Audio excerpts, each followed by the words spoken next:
Good morning students. नवी class में अपना फोर्थ चैप्टर चल रहा था परमाणु संरचना। आज ये चैप्टर समाप्त हो जाएगा। इसमें 3 टॉपिक और बचे हुए हैं। उस दिन हमने बोरबरी का जो परमाणु मॉडल था वो हमने पढ़ा था। आज इलेक्ट्रॉनिक विन्यास पढ़ रहे हैं जो कि एक महत्वपूर्ण टॉपिक है, हमेशा काम में आएगा ये। यानी कि परमाणु के अंदर जो कोष होते हैं उन कोष में इलेक्ट्रॉन्स कैसे भरे जाते हैं, ये अपन को यहाँ पर देखना है। इसके लिए बोरबरी ने एक फॉर्मूला दिया था 2n²। देखो उस दिन बताया था आपको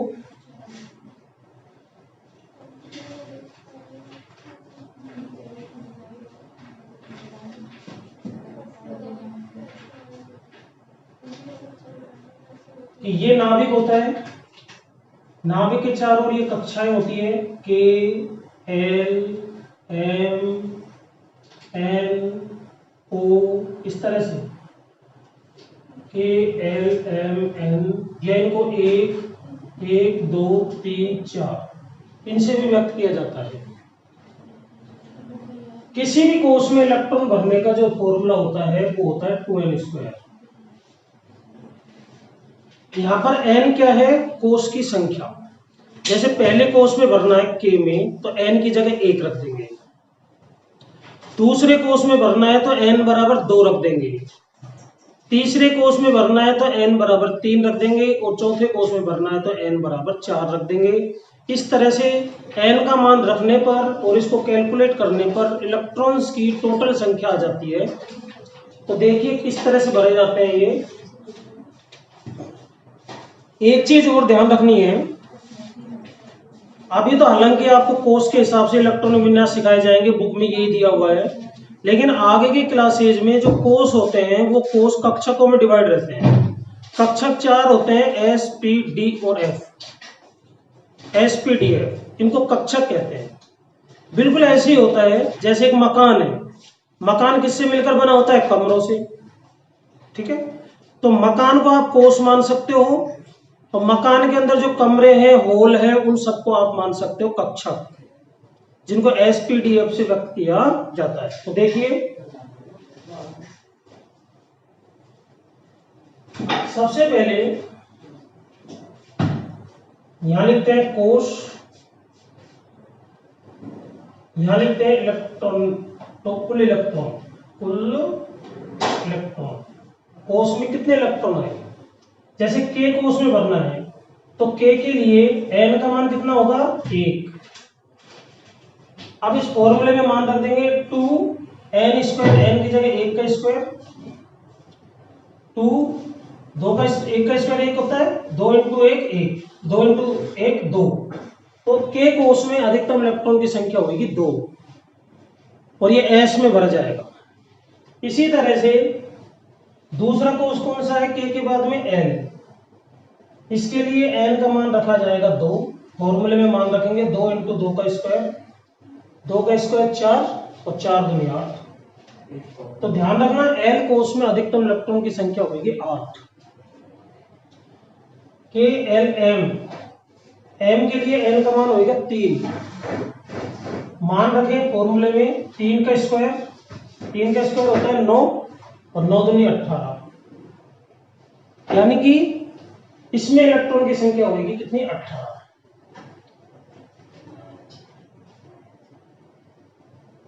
एन के बाद में आता है एन। एन के लिए 4, 2 × 4 का स्क्वायर, 4 का स्क्वायर होता है 16, 16 × 2 32। इस तरह से इलेक्ट्रॉन की कुल संख्या हम ज्ञात कर सकते हैं। तो इनको देख करके अपनी नोटबुक में इनको नोट करना है आपको कि किस कोष में अधिकतम इलेक्ट्रॉन की संख्या कितनी होगी। ये मैक्सिमम कैपेसिटी है, इससे ज्यादा इलेक्ट्रॉन नहीं आ सकते। जैसे के कोष है तो इसमें 2 इलेक्ट्रॉन आएंगे, 2 के बाद 3 नहीं हो सकते, कम तो हो सकते हैं परंतु ज्यादा नहीं हो सकते। ठीक है, अब इलेक्ट्रॉनिक विन्यास लिखना सीख रहे हैं हम। देखिए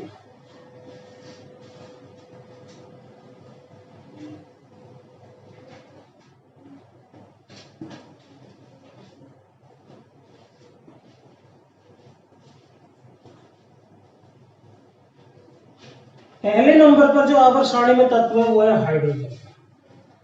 यहां लिख रहे हैं तत्व उसका संकेत रूप में लिख देंगे, संकेत आपको बता चुके हैं पहले, और यहां लिखेंगे इलेक्ट्रॉनिक विन्यास। इलेक्ट्रॉनिक विन्यास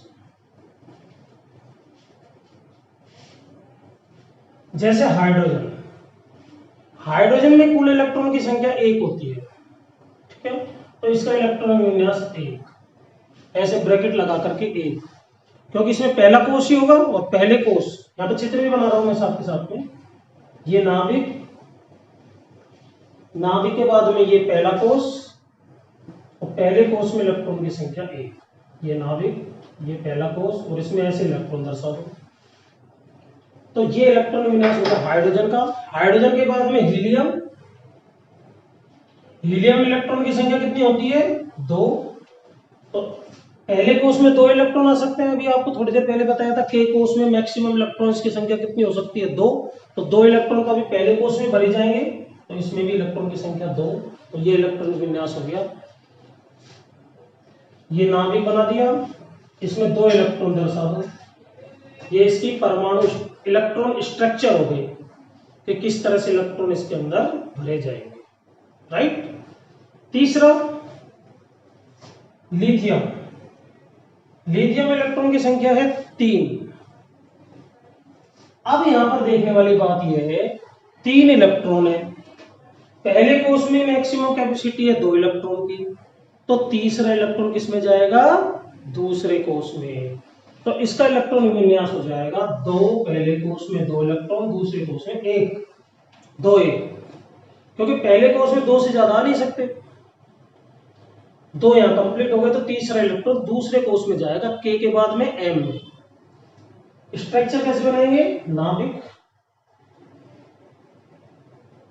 पहला कोष, दूसरा कोष, पहले कोष में 2 इलेक्ट्रॉन, दूसरे कोष में 1 इलेक्ट्रॉन, ठीक है। लिथियम के बाद में बेरिलियम, बेरिलियम इलेक्ट्रॉन की संख्या होती है 4। अब इसमें भरते जाओ, 2 2, अब इसमें भरते जाएंगे, क्योंकि इसमें मैक्सिमम इलेक्ट्रॉन 8 आ सकते हैं दूसरे में, तो 8 तक इसमें चलते जाएंगे, नियोन तक ये कंप्लीट हो जाएगा दूसरा कोष। स्ट्रक्चर वैसे बना देंगे, सब में 2 कोष होंगे नियोन तक, 1 इलेक्ट्रॉन, 2 इलेक्ट्रॉन और 1 2, इस तरह से, इस तरह से आप चलते जाओगे। बेरिलियम के बाद बोरोन आएगा, बोरोन के बाद कार्बन, कार्बन के बाद में नाइट्रोजन, ऑक्सीजन, ठीक है। नियोन पर जाकर के क्या स्थिति बन जाएगी? नियोन 10 नंबर पर आया, इलेक्ट्रॉन विन्यास पहले कोष में 2, दूसरे में कितने? 8। यहां पर ये दूसरा कोष कंप्लीट हो जाएगा, जैसा अभी 2n² फॉर्मूले से बताया था कि इसमें मैक्सिमम इलेक्ट्रॉन कितने हो सकते हैं? 8 हो सकते हैं, तो 8 यहां पर कंप्लीट हो गए। अब नियोन के बाद में जो 11 नंबर पर सोडियम आएगा, उसमें 11वां इलेक्ट्रॉन किसमें जाएगा? तीसरे कोष में, फिर उसमें भरते हुए चले जाएंगे आगे तक। इस तरह से इलेक्ट्रॉनिक विन्यास लिखा जाता है, ठीक है। समझ में आ गया होगा अच्छी तरीके से, ऐसे भरते हुए चले जाओ, जिस तत्व का लिखाया जाए एग्जाम में उसी का ऐसे लिख देंगे। फॉर्मूला आपको याद रखना है 2n²। तो ये अपना टॉपिक था इलेक्ट्रॉनिक विन्यास। अब आगे देखिए,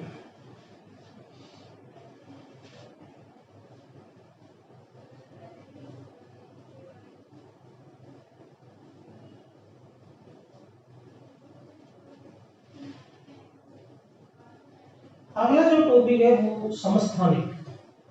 एग्जाम में ये क्वेश्चन जरूर आता है, समस्थानिक और समभारिक को उदाहरण से समझाइए। ये दोनों एक दूसरे से तुलनात्मक दृष्टि वाले टॉपिक हैं, यानी कि एक दूसरे के जस्ट अपोजिट है। समस्थानिक की परिभाषा याद हो गई तो समभारिक को जस्ट उल्टा करके लिख दो। एक की परिभाषा याद है तो दूसरी इजीली आप लिख सकते हो, जैसे समस्थानिक, आइसोटोप।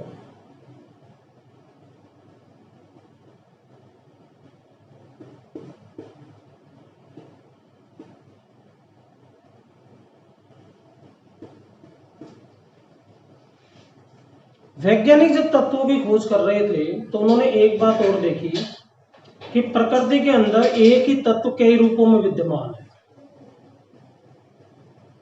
जैसे हाइड्रोजन है,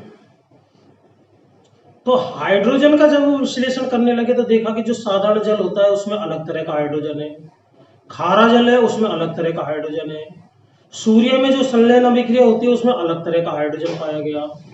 तो उनको बड़ा आश्चर्य हुआ कि तत्व तो एक हाइड्रोजन है परंतु इसके रूप अलग अलग है। यही कहलाते हैं समस्थानिक। ऐसा किसके कारण होता है? न्यूट्रॉन की संख्या में परिवर्तन के कारण।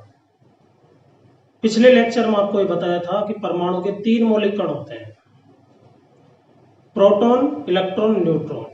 प्रोटॉन और इलेक्ट्रॉन की संख्या तो समान होती है, परंतु न्यूट्रॉन की संख्या भिन्न भिन्न हो सकती है। न्यूट्रॉन की संख्या में परिवर्तन आने के कारण ही तत्व के समस्थानिक बनते हैं। तो एक एग्जाम्पल पर हम विचार करें। हाइड्रोजन की प्रकृति में 3 रूप मिलते हैं, 1h1, 1h2 और 1h3। ये वाला हाइड्रोजन है, इसमें परमाणु संख्या है 1, द्रव्यमान संख्या है 1। इसमें परमाणु संख्या 1, ये नीचे जो लिखी रहती है परमाणु संख्या होती है, और ऊपर जो लिखी रहती है ये द्रव्यमान संख्या होती है। जो मैं गोला लगा रहा हूं ना, ये द्रव्यमान संख्या होती है, ध्यान रखना। तो इसकी द्रव्यमान संख्या कितनी है? 2।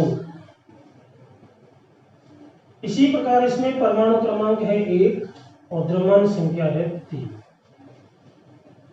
द्रव्यमान संख्या प्रोटॉन और न्यूट्रॉन का योग होता है। तो प्रोटॉन तो सब में देखो 1-1 है, परंतु द्रव्यमान संख्या भिन्न भिन्न है। तीनों ही हाइड्रोजन के रूप है, लेकिन तीनों के गुणों में परिवर्तन आ गया है न्यूट्रॉन की संख्या में परिवर्तन के कारण, इसीलिए समस्थानिक बनते हैं। तो अब इसको देख करके, इस एग्जाम्पल को देख करके क्या परिभाषा बनी? एक ही तत्व के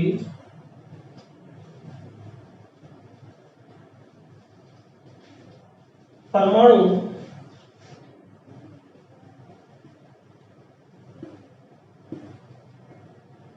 एक ही तत्व के परमाणु जिनकी परमाणु संख्या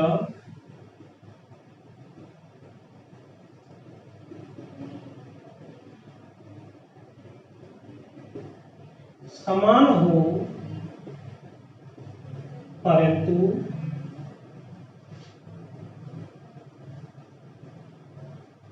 द्रव्यमान संख्या भिन्न भिन्न हो, समस्थानिक कहलाते हैं।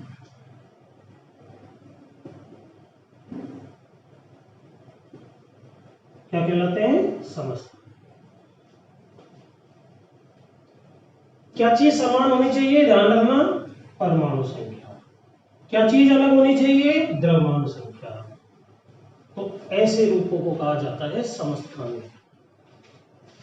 और एग्जाम्पल इसमें दिए जा सकते हैं, जैसे पहला तो ये है, कार्बन जो होता है, कार्बन का 1 6C12, 6C13 और 6C14, ये 3 समस्थानिक होते हैं। क्लोरीन के 2 समस्थानिक होते हैं, 1735 और 1737। इसी तरह ऑक्सीजन के भी 3 होते हैं, 816, 817 और 818।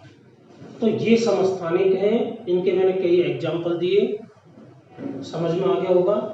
परमाणु संख्या समान होनी चाहिए, यानी कि आवर्त सारणी में तो वो एक ही जगह स्थिति दर्शाएंगे, परंतु द्रव्यमान संख्या उनकी भिन्न भिन्न होती है। ऐसे रूपों को कहा जाता है समस्थानिक। ओके, इसका जस्ट उल्टा होता है समभारिक। देखिए ये क्या होता है।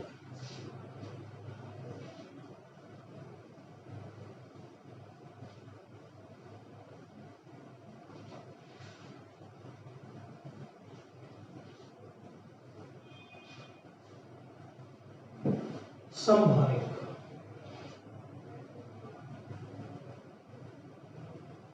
जैसे इसके नाम से ही पता चल रहा है, सम मतलब समान, भारिक मतलब भार। अर्थात ये ऐसे परमाणु होते हैं जिनका भार समान होता है। भार का मतलब द्रव्यमान संख्या, तो द्रव्यमान संख्या तो समान होती है, परमाणु क्रमांक भिन्न भिन्न होता है। अब आप देख रहे हो समस्थानिक में परमाणु संख्या समान थी, द्रव्यमान संख्या भिन्न थी। यहाँ परमाणु संख्या भिन्न भिन्न है, द्रव्यमान संख्या समान है, तो एक दूसरे के विलोम है ये दोनों परिभाषाएं। और क्वेश्चन भी दोनों एक साथ ही आते हैं, समस्थानिक और समभारिक को समझाइए। तो जरा एक एग्जाम्पल पर विचार करें इसको समझने से पहले।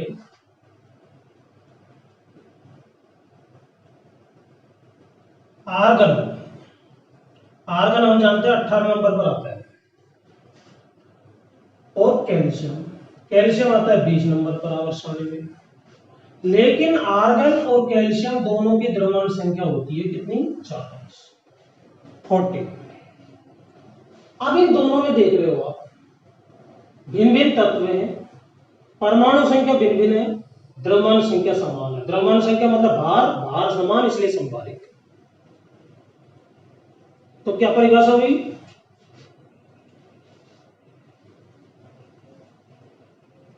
दो भिन्न परमाणु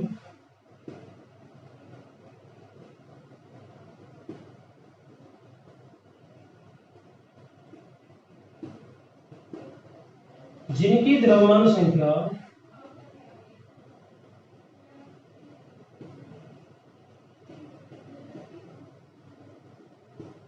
समान हो परंतु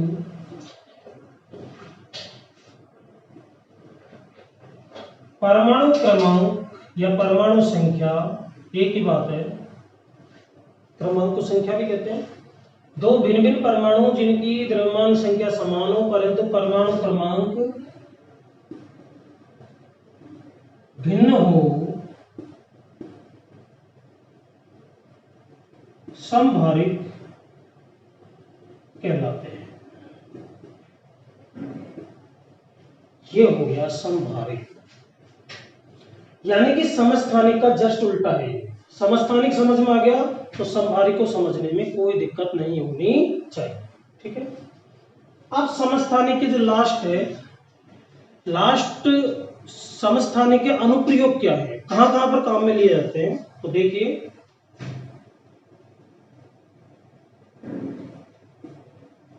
समस्थानिक के अनुप्रयोग। पहला, यूरेनियम 235 एक समस्थानिक है यूरेनियम का, यूरेनियम 235। इसका उपयोग परमाणु बम, परमाणु भट्टी,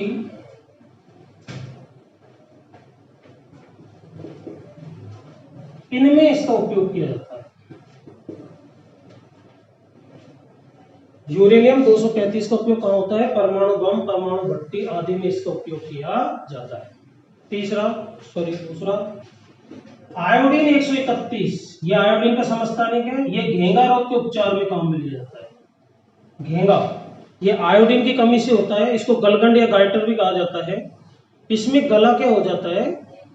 गला सूज जाता है, फूल जाता है। आयोडीन की कमी से ये रोग होता है, तो आयोडीन 131 दिया जाता है इस रोग के उपचार के लिए।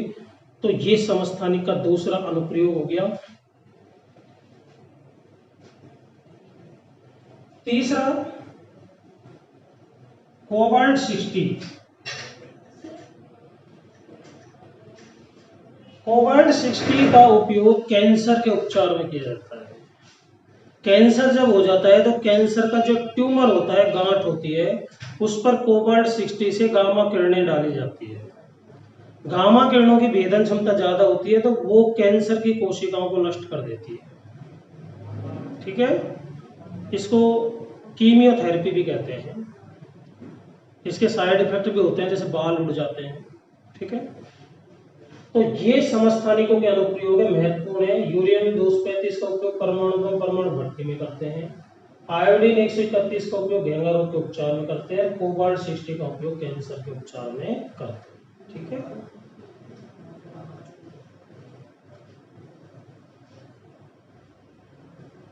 तो ये आपका चैप्टर नंबर 4 समाप्त हो गया, ठीक है।